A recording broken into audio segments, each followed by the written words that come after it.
I played Sonic X Shadow Generations. Here's what I thought. So, at the Summer Game Fest Playdays event, Sonic Team was nice enough to bring a demo for the upcoming Sonic Generations remaster, featuring 2 levels from the original game and 2 from the new Shadow Generations mode. I'm not going to go into the Sonic Generations side of things because it's mostly the same game as before, but with the drop dash and R2 now being the boost, but I think that's it. First off, Shadow Generations is in fact a Bowser's Fury type of situation. They very blatantly copied the style of menu from that game, and made this mode a completely separate game with its own unique narrative. It's not going to be one big open world like Bowser's Fury, but according to their official website, it looks like a similar thing will be incorporated for the hub world. It says it's an open zone like Sonic Frontiers has, but this actually looks like there's a lot of shit to do. Frontiers has a lot of space for the sake of having space, and this looks really refined and fun to romp around. It's still really early and we've only seen a couple screenshots, but that's kind of the vibe I'm getting so far. But back to what I actually played, there was a full stage for the Space Colony arc and a boss fight against the Bio Lizard. Starting with the full-on level, I gotta say, it was long.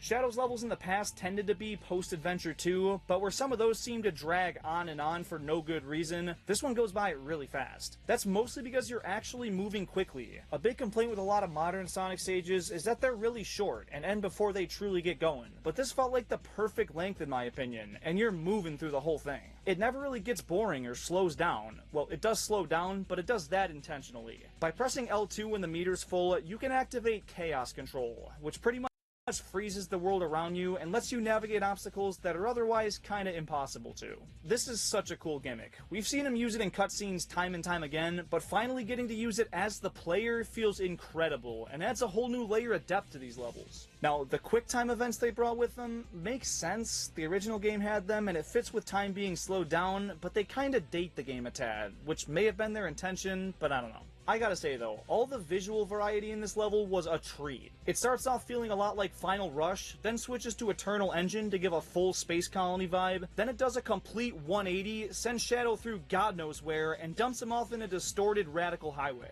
I couldn't figure out the mechanics for sliding down this building for the life of me, but literally everything else about this level felt exactly how I'd want it to. And unlike the modern stages in the Sonic Generations portion, this Shadow level didn't turn to 2D at any point. It was fully 3D from start to finish, which I was pretty excited about. I always hated when these games turn to a 2D perspective for the more platform-heavy sections. I get why, but it always bothered me, especially when there's a set of levels already dedicated to that style of play, so I really hope that trend continues throughout the game. Shadow as a character plays exactly how you'd want him to. He controls very tight and actually turns really well, which kinda makes the quick step obsolete, and that's not a bad thing. I've heard a couple people say it feels similar to the cyberspace levels from Sonic Frontiers, and I can't really disagree with that, but where those levels are stupid linear, this one has a ton of really nice alternate routes that took some quick reaction time, and even some sections that give you multiple pathways to pick from. That does kinda highlight the only other issue I have with this demo though, because without any knowledge of the stage and making multiple mistakes, I still got a perfect S ranking. That's been a problem in the series for a while, and it kinda hurts the intrinsic replay value of these levels. Why go back if you can't get a better ranking?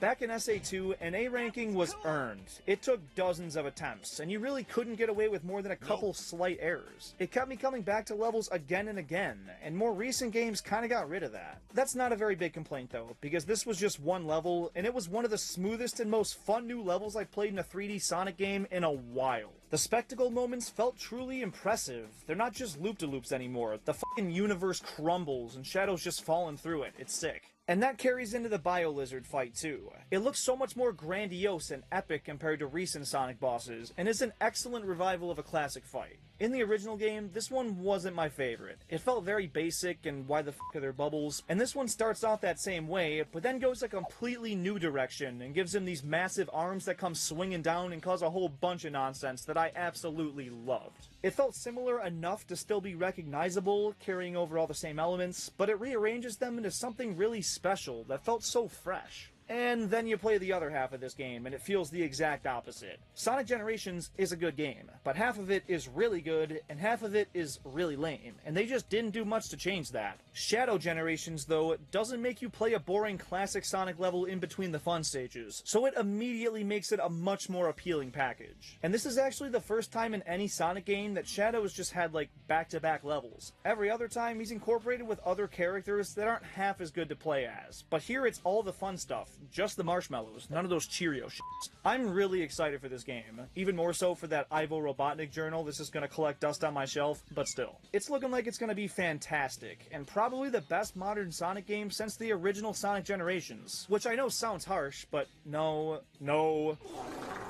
Nah. I want to hear your takes, though. What do you think of this game so far? Leave your takes down in the comments. And if you want to look at my full playthrough of the demo, check out the video on screen. Or check out this video, where I rank how useless Shadow is in every mainline Sonic game. Thank you so much for watching.